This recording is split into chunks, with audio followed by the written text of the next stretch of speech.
c'est pas la même équipe. Et puis surtout, pour le coup, ce que j'ai vu de bon dans le match aller, et vraiment, je pense que là, les PSG ont pris le bain de la Ligue des Champions, même si par moments, justement, ils ont souffert, c'est qu'ils se sont rendus compte que ce qu'il fallait faire, c'était ce qu'ils ont fait en début de match contre Chelsea.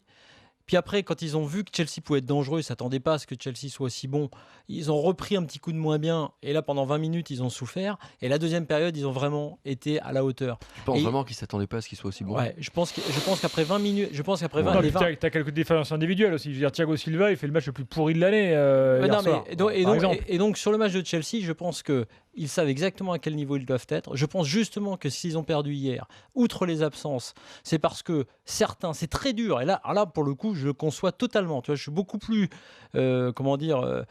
beaucoup plus cool avec les Parisiens qu'avec les poursuivants. Parce que je pense que quand tu as 24 points d'avance, que tu as effectivement un gros match qui arrive dans 10 jours, un très gros match, et que tu dois te manger une équipe surmotivée qui te bouffe les mollets sur un gros match comme ça à l'extérieur, je peux concevoir, même si c'était pas une bonne chose, que tu as un peu de mal à être totalement au taquet, aller sur un tac pour te péter la jambe sur une action de la Casette ou je sais pas quoi.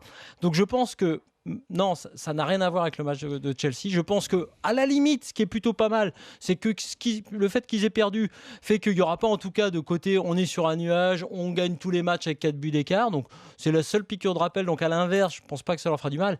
Et je pense surtout que Thiago Silva, par exemple, s'il a raté un match hier, c'est bien le seul, parce que ça lui arrive de temps en temps, et qu'à l'inverse, surtout, ils vont récupérer Verratti, Di Maria, et que là, tu n'as plus du tout le même milieu. Et je dirais même que certains joueurs, comme Mota, qui ne sont pas toujours très bons, sont en tout cas bons quand il y a les autres qui sont avec eux.